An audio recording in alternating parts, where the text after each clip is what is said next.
around time. I think we should kick off. Welcome, everybody, and thanks for coming for this last day of Davos. I think really important topic, shaping the AI future we really want, and I'm sure you've all spent a lot of time talking about AI this week, so hopefully we can pull together some of these themes. So I just want to quickly introduce the panel.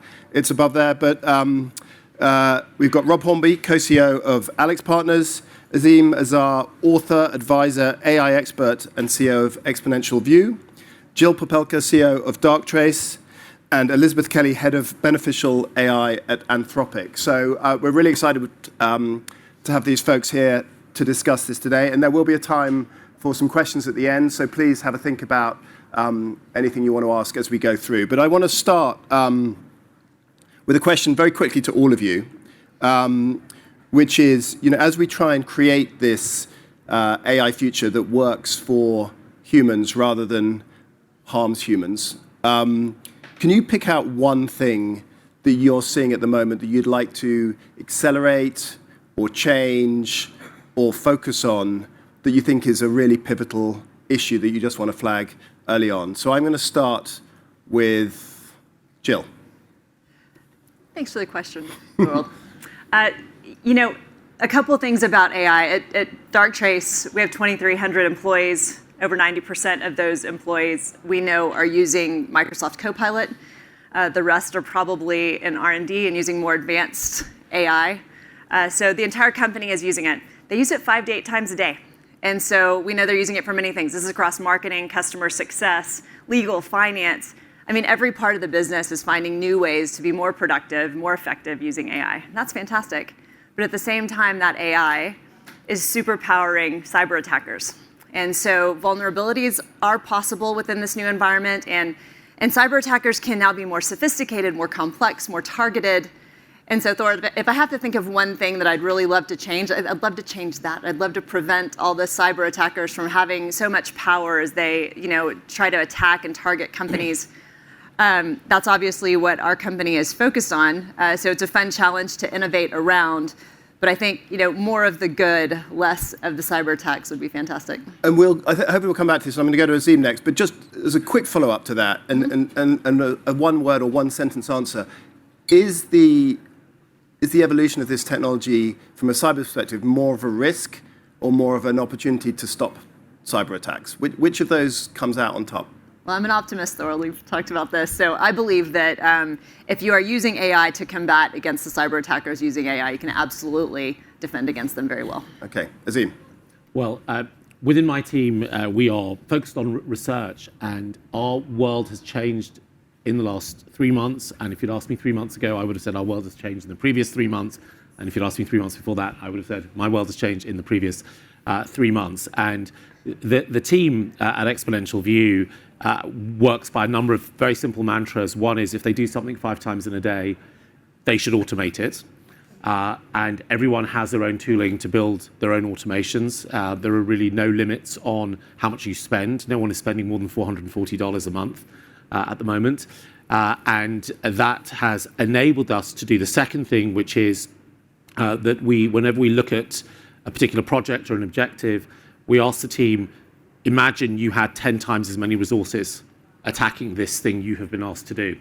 Because in fact, they do have 10 times as many resources through the AI tools that they can use, and because they can build specific tools for a particular task and objective. That's allowed us to go a lot faster with a small team, and it's allowed us to increase our hiring because the rate of opportunities coming in has increased. And that has been something that I've reflected on in the Davos week so far when I've been talking to execs. They've described this phenomenon where one part of their business has got so much faster that it has moved a bottleneck further down. So if it's the engineering teams, well, now the quick QA teams are struggling to keep up with the output, and they're still having to ship the product. So customer service is dealing with more complaints, and product managers are having to prioritize a bigger backlog of things that need to get fixed.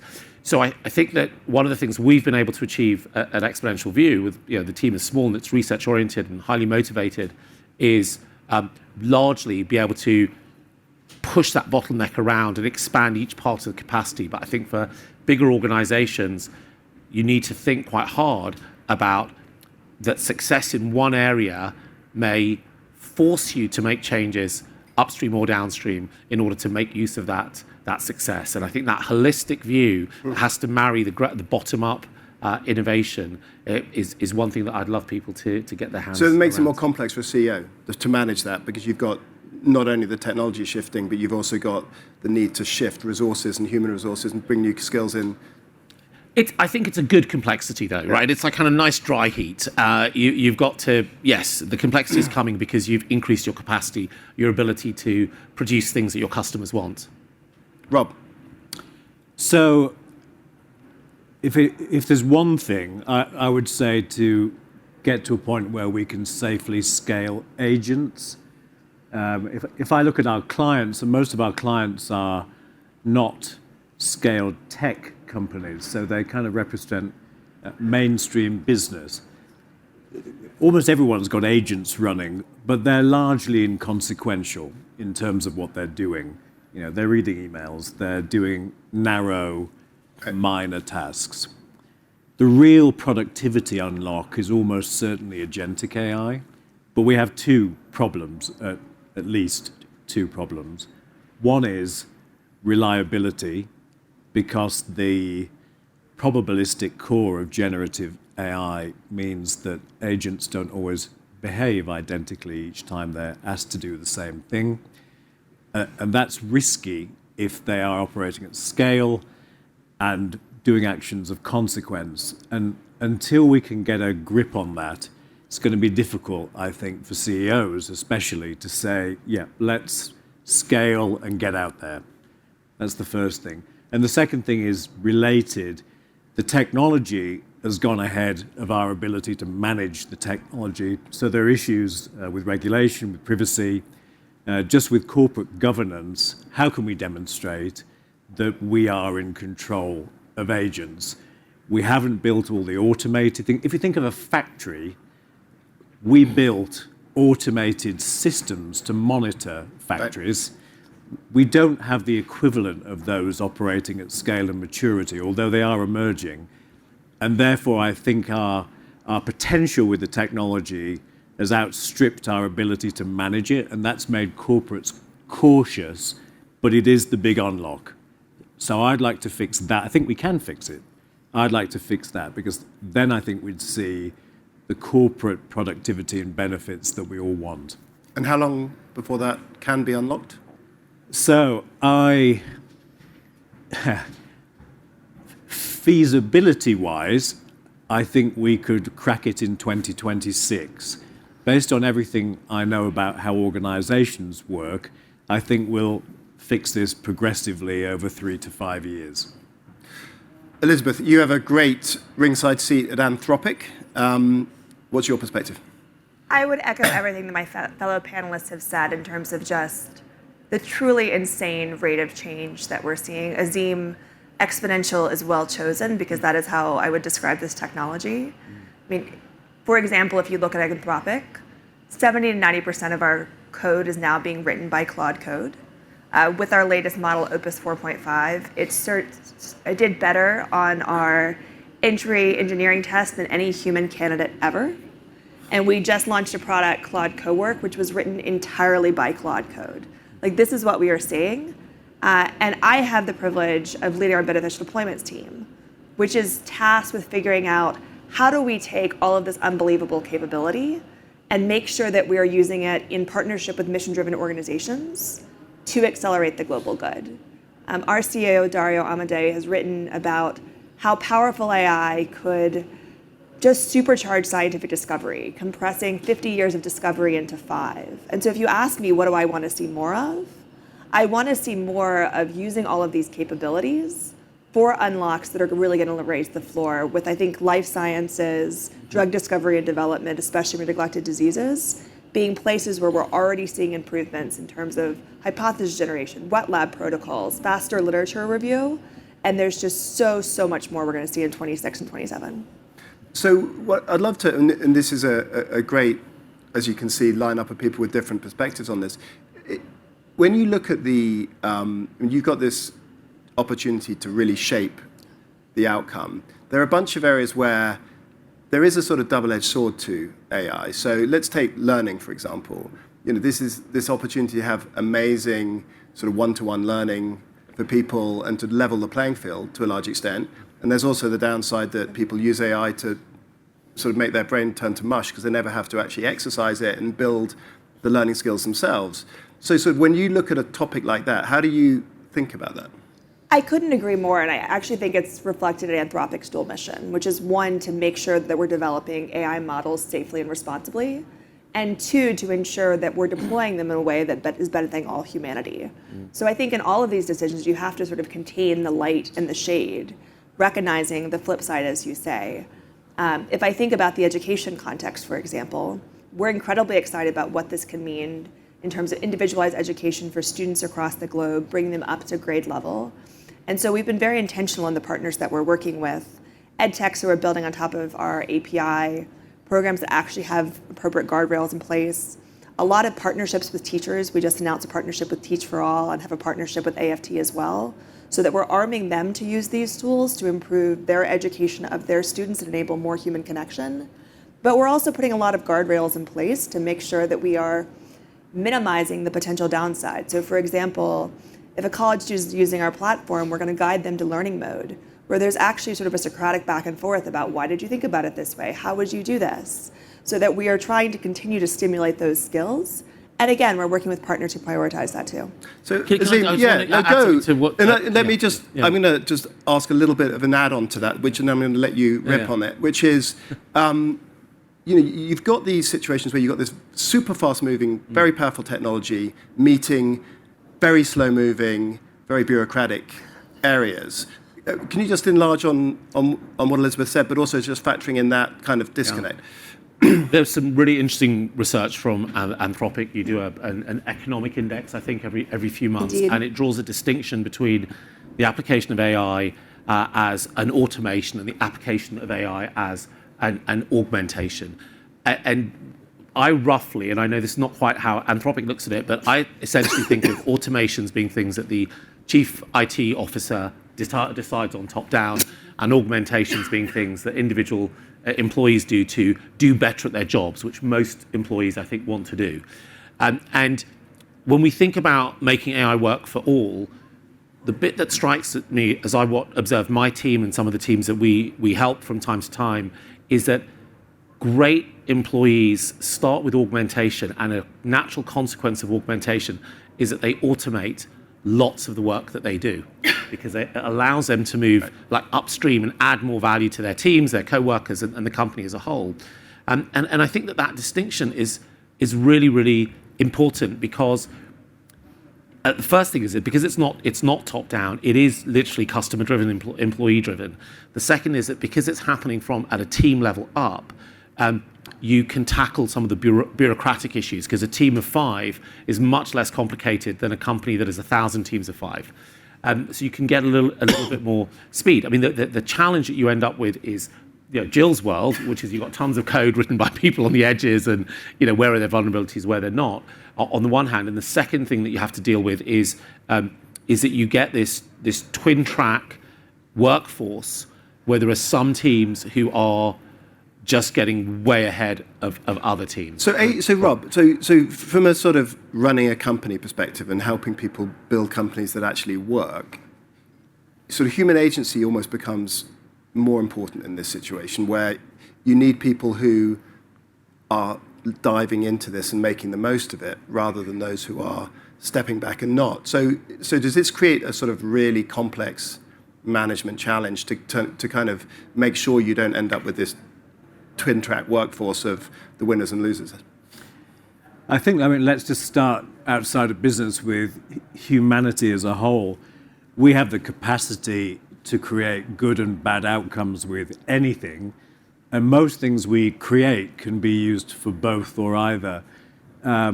We also, particularly in technology, and at my advanced age now, I've seen a number of cycles of different things. They never work out quite the way we think they're going to. They have unintended consequences, some of which turn out to be important and good, and some of which turn out to be really problematic, and we live with certain things in society as a result. And so I think I think technology itself is neutral, but we are complicated. And so when we take that into a corporate setting, we're trying to balance, and business leaders are always trying to balance their obligations to shareholders, stakeholders, employees, customers. And there's always tensions between those things before we start. And if you bring in something as consequential as AI, those equations become even more complicated. Generative AI is early in its life cycle of maturity. Most corporate leaders are not innately equipped to deal with it in the first place. And I think all of this is contributing to slower, more cautious adoption than I think sometimes the narrative suggests, and that most people actually really want. So leadership is faced with a difficult task, dealing with something we don't really understand in a world that's already complicated, and having to make fine judgments, often on something that is not natively understood by them. It's a tough challenge. We've got to crack some things on behalf of everybody. So we have to find some things that work well, and have few downsides, and then disseminate that information so people can begin to adopt at low risk. At the moment, there's too much first principles stuff going on. It's really slow. Can I Well, hang on, let Jill in, Okay. and then we'll let you back in. Yeah, Don't worry. yeah, fine. Well, I think some of the points we've all touched on here and that everybody in this room probably shares is just the concern for education, right? With where we are today, I love that you're partnering with teachers, Elizabeth. That's so important. But also education systems around the world have to recognize that 10 years from now, kids are going to be entering an entirely new workforce. This is going to be an entirely new set of challenges, an entirely new set of jobs. What skills do they need? Well, obviously, starting very early, they need critical thinking skills. They need to be able to think about where are my sources and am I safe putting data into this tool, right, to be able to get out what I need. And so lots of things that I think our education system needs to think about right now so that we can have the skills that we need, as CEOs, as business leaders going forward, in a decade. But the human skills, just to push on that, the human skills are so important, because you give the example of your husband, if you don't mind.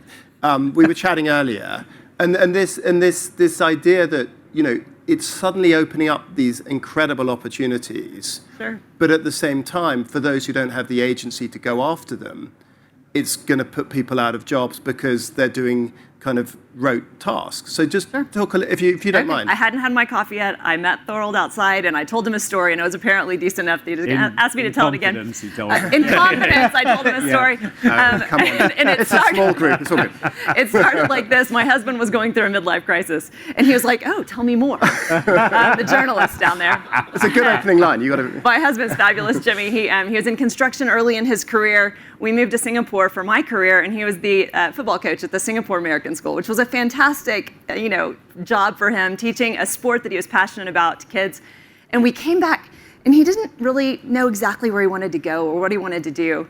Well, as it turns out, with AI, you can do a lot of research in terms of what you want to do to shape your passion. He created a business plan for a golf simulator business, and he literally used AI at every step of the way, Claude included, to build that business plan, build the pricing model, built an incredible website, better than anything I've ever seen. It's got incredible flow, it's easy to use, it's very intuitive. He's also gotten through all the permitting processes that he needed to in order to build this, this golf simulator entity, and AI helps him with managing the people that are coming in and using an app to basically enter and exit the space. So it's really an incredible story. He's so passionate about golf and teaching people about sports. But he needed the agency to do it. But he needed the agency, Right. He needed the tools, and he had to be very curious, right? He had to really be self-driven in order to go use that tool and to come out with a great outcome. So anyway, he is... Well, sorry to air his midlife crisis, but I think it's a great story. Elizabeth, you were trying to say something, then we'll go to Azeem. I just want to pick up on 2 points. One, I love your comment about how do we reimagine education and finding the skills that students are going to need. Eric Brynjolfsson, the Stanford economist, has the great phrase that students should be prepared to be CEOs of their own fleet of agents upon graduation, which is pretty crazy when you think about it, but it's an entirely new set of skills, right? You need discernment, you need diligence. You need discernment, you need diligence. You actually need to be able to evaluate both, sort of give instruction on what you want, evaluate the output, improve the performance, all of the things that we do as managers day in, day out, which are not necessarily baked into what a 22-year-old is going to do. But I think what is exciting is how are employers sort of co-creators of that talent. We had a really great dinner where we brought together a lot of corporate leaders, university leaders, and like what can that partnership be to be preparing those workers for the jobs of the future, even as we don't know what they are. On the entrepreneur part, one of the things that I'm most excited about is basically how AI makes everyone a creator and a builder. And we've seen it, in so many entrepreneurs here in the US. You talk about the number of YC companies that are now one person because they didn't have to necessarily hire a whole team because they were using AI. But what excites me is what that means for, entrepreneurs across the world in terms of the economic opportunity that unlocks. I was speaking with someone who supported 300,000 female entrepreneurs in 60 low-income countries, and 80% of the female entrepreneurs she supports are all using AI. And what can that mean for their futures going forward is just, to me, incredibly exciting. Brilliant. Azeem? Sorry to No, it's fine. Because actually, Jill's response and then it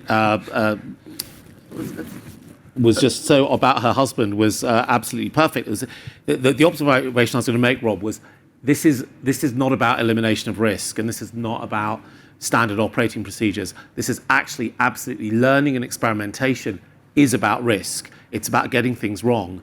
And companies that have got obsessed with tampering down on risk are not learning organizations.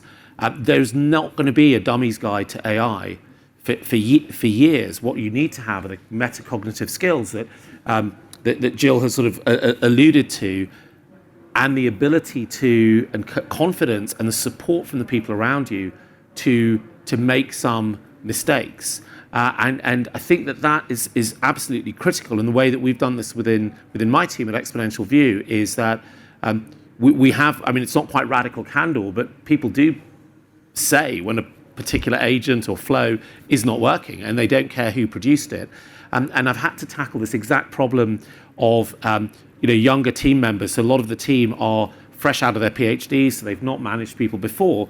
They see themselves as individual contributors. So we've actively gone out to say, when you get given this task, and I said, you've got to imagine you've got 10 times as many people working on it.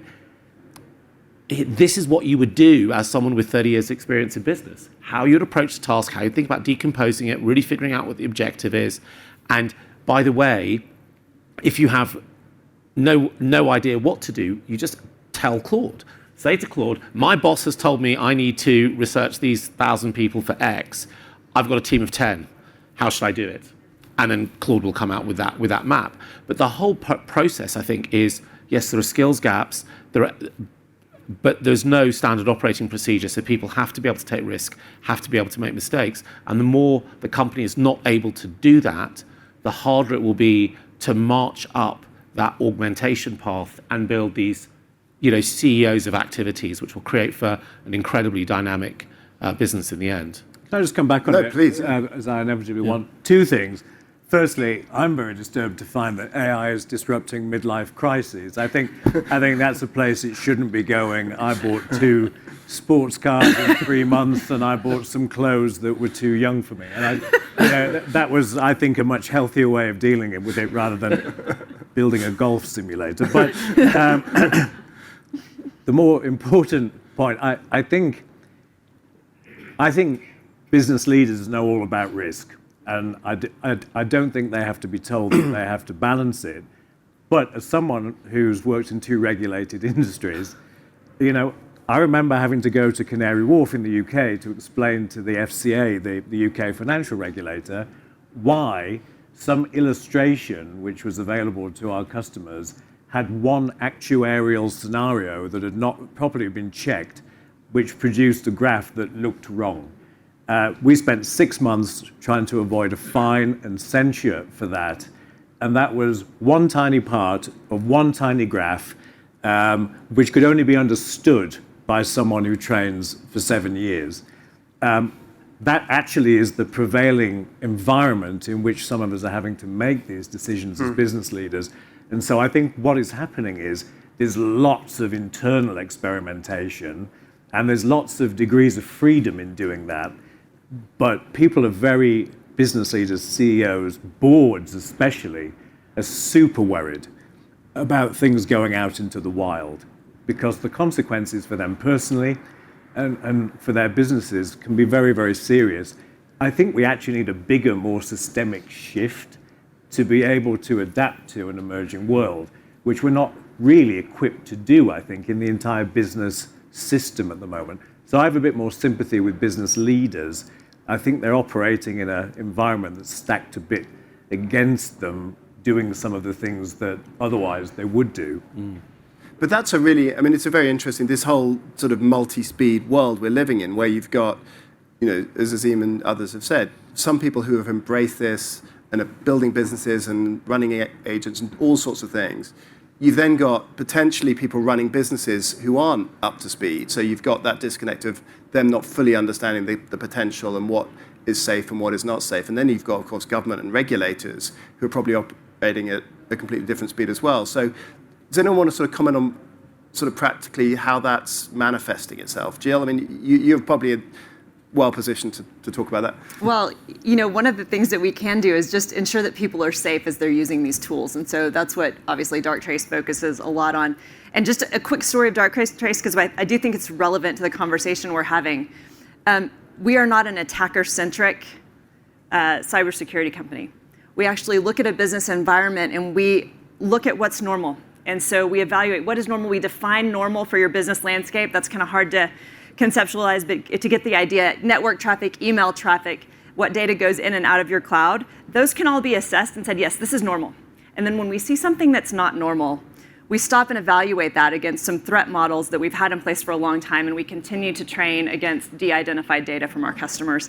So that means we're actually preventing from anomalies, we're preventing from unknown threats that have not been seen before. If we can do more like this, if we can have innovative measures, a different way to look at cybersecurity and protecting people, then students coming out don't have to think about necessarily what those risks are. They can just jump in and start to explore and use the technology in a way that they feel safe, but they can also be creative with where they're going. So we're talking about creativity is so important.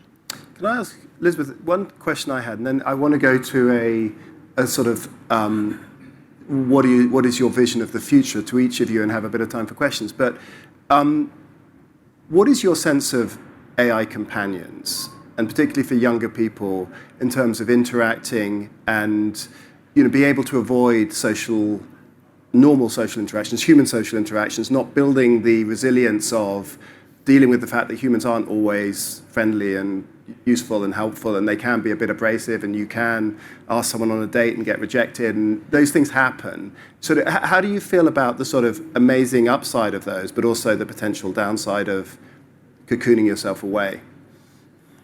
So we have built Claude to be helpful, honest, harmless.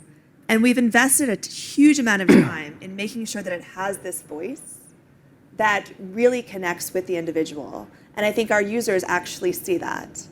And I think it depends in large part on sort of who is the population who is using this tool.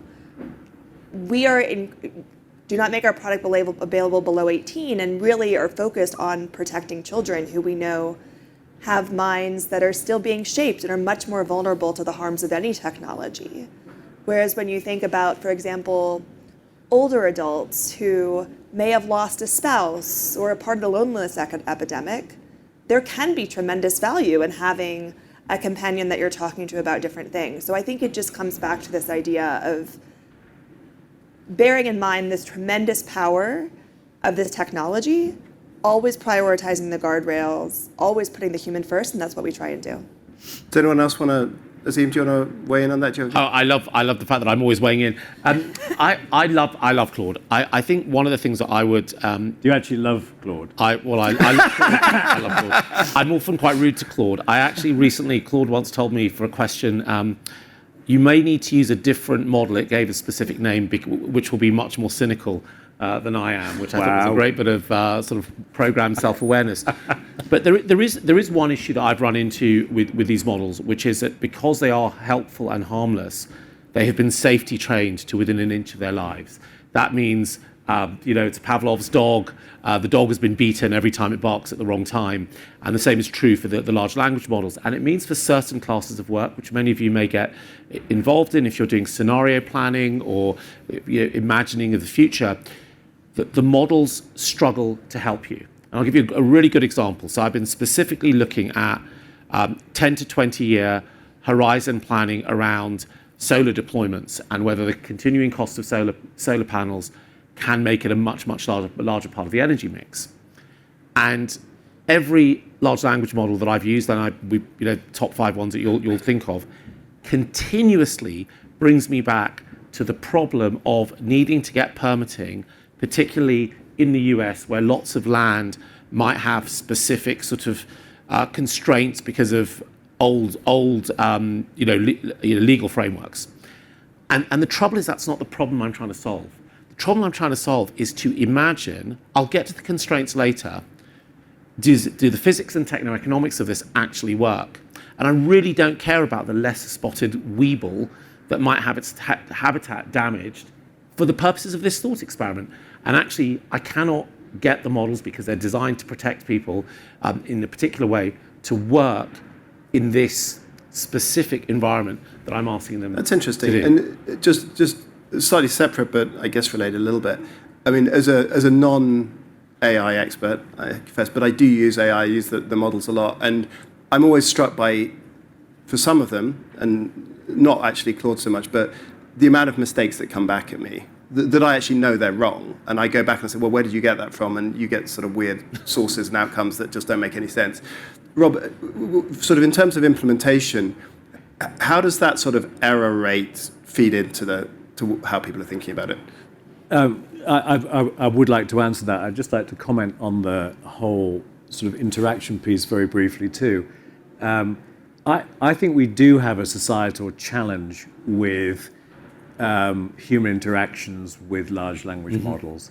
And I don't think it's the fault of the frontier labs, just to make that very clear. But I think we have an epidemic of loneliness in our world, and the human brain is pre-wired to, if it encounters a sophisticated dialogical entity, it assumes that there is something behind it. But there is no I in AI, and I think it's something we are going to have to grapple with. We can't just lay it at the door of the developer and say, don't make this stuff, because the genie isn't going back in the bottle even if we wanted it to, and I think most of us don't want it to. But we are going to have to find ways of adapting and educating people to understand that they're not actually dealing with an empathetic entity that genuinely understands them, and they need to be able to differentiate, even though a large language model can actually be very helpful in lots of ways when people are encountering difficulties. I just wanted to make that point because I think we've only seen the beginnings of that. On the error thing, not everyone will thank me for saying, but hallucination is endemic to the transformer architecture. It's never going away. It is not going to be scaled out of existence. It is philosophically and technically impossible. And therefore, this form of technology on its own it is going to produce outcomes that are erroneous or contradictory or invented for the foreseeable future. And we are going to have to live with that, just like we live with each other, because we all are flawed as well. And we've learned to live with each other and develop ways of evaluating each other and having systems of governance in place to test each other and build trust and so on. I don't see why we can't do that with AI. We just need to be in a certain mindset to do it. But this problem isn't going away, and sometimes the impression is given that we're just a few engineering loops from solving it. I personally don't believe that, and it's a subject I've looked at a great deal. But there is a comical side to it. So my boss, the executive chairman, Simon Freakley, I was trying to check his bio, and I asked, not Claude, I asked a different model, that was my first mistake, of course, just to check some facts about his background. And it said that his MBA from INSEAD had been life-changing for him. Unfortunately, he doesn't have one. But I'm sure if he did have one, it really would have been. And so imagine what he could have achieved. I mean, maybe we should go talk to him later and explain that's the next thing in his life. But I think we just have to develop a discipline of testing in the same way that we learn to do with each other. And then I think we can knowingly extract huge value from these models. But they're not about to become perfect, and perfect is subjective anyway. So one person's perfect is another person's bias. And therefore, this is another thing we are going to have to deal with. The technology is not going to be the source of the solution. Do you want to react to that? I think the models are getting better and better and better and better. And I think that companies like ours are very much prioritizing saying, I don't know, or being transparent about the information systems. I think this technology is evolving so incredibly quickly that as you increase the level of difficulty and the new features being added and other things, it's going to require a level of human diligence and guardrails and checks. And that's something that we prioritize, and we know that our customers do as well. So how are customers going to, and I don't know who wants to take this, but how are sort of individuals who are not clued up on this and they're getting all these different models on offer, how are they going to understand which provides the right solution for them? And how's that going to develop? I'm just kind of curious. Well, actually, Rob has sparked a thought in my mind, which is that I don't think there's a comfortable position in using these technologies. It's it's a reverse Goldilocks zone, because if you're not really good at them, you're just going to peck at them like they're some version of Google, and you will likely ask slightly dumb prompts that don't add any value or prone to be hallucinated. And if you're really good at them, you're constantly breaking them. So, of course, I run into so many problems using Claude 4.5 Opus in my coding, but only because I'm a non-developer producing 100,000 lines of code every week. And I've got a dozen applications I now use daily that I have built for my requirements. So what am I really complaining about? But there doesn't appear to be that moment. There's maybe a moment that's a kind of a sublime second where your capabilities really match the capabilities of the model, and then the next second you wanted to get more out of it, and now you start to break it.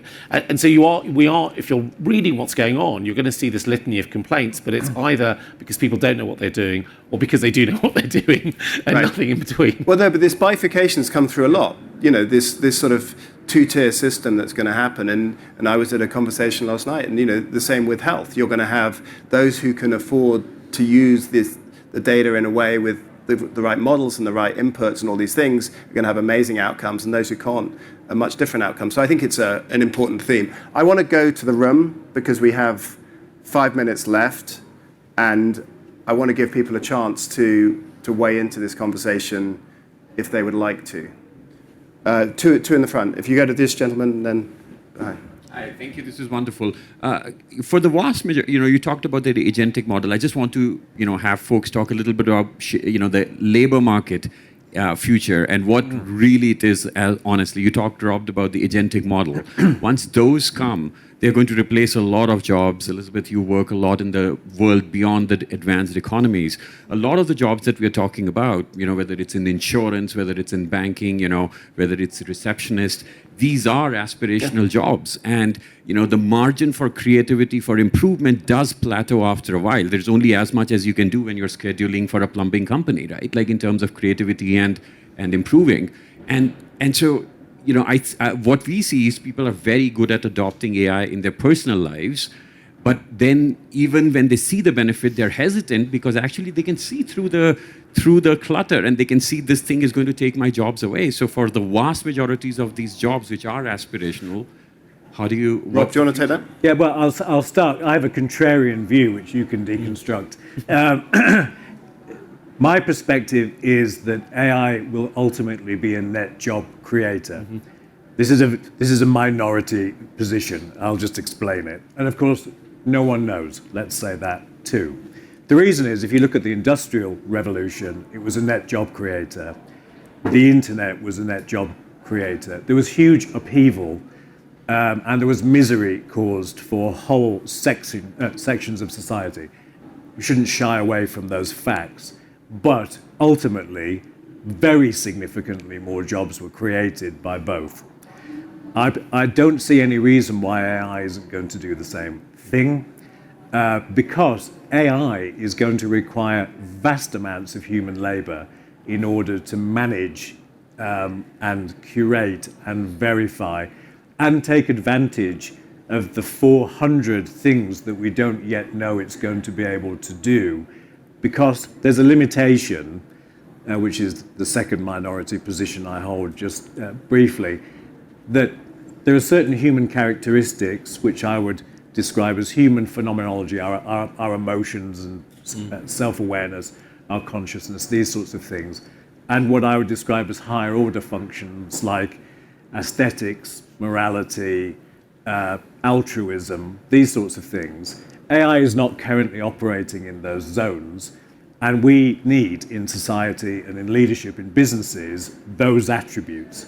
So I foresee a lot of upheaval, a lot of change, but the emergence ultimately of economic expansion and greater opportunity for humans.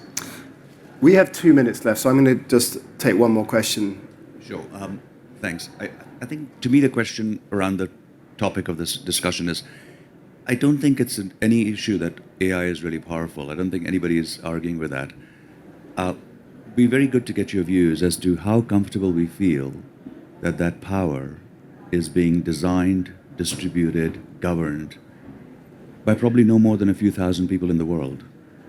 And the rest of us, the rest 8 billion, are going to have to live with those consequences. And as a recovering founder, I think that's the best job in the world. But I also know that founders are a smorgasbord of mental health issues. And you're allowing these people to decide how humanity consumes this power. How do we shape that here? Elizabeth, do you want to have a go at that one? So a couple of thoughts. One is that I think you're right. There is going to be a huge amount of power held by individuals who are developing this, deploying this, and I think that the stewardship of that trust is incredibly important. But I also think it's important to be sharing the knowledge, to be transparent, to be alerting the public, policymakers, others, that they have awareness, insight, and are able to guide this trajectory. We think about that in the work that we do, for example, with the economic index, making all of our data available in terms of how people are using Claude so that the public can look at that, so policymakers can look at that. And same when we run different safety tasks. And so I guess my call to action would be that we need to continue to expect more of our companies in terms of the transparency, the information they are providing, so that there is collective decision-making over where all of this goes. And just, I'm going to quickly to follow. So should there be more transparency on how those decisions are made, how some of the very important decisions are made, rather than the outcomes? I think Anthropic is trying for transparency in every front. You see that in our data, you see that in terms of our safety tests, all the decisions being made, and I think that's where we should go. Jill. I want to connect the question back to a comment that Rob made about more jobs, because I heard earlier this week here at Davos, and this was an expert on the topic, saying that in each industrial revolution, yes, there were more jobs, there were also more companies. So there were fewer employees at each of these companies. I think it's really interesting. That means there will be more founders, right? And it inherently means that we're going to spread the decision-making, democratize, if you will, the decision-making and the guidance across these tools. And there is a golf simulator company to prove that. Yeah. So we are out of time. Thank you very much indeed for coming, and what a wonderful panel. Thank you all. Thanks, Bill.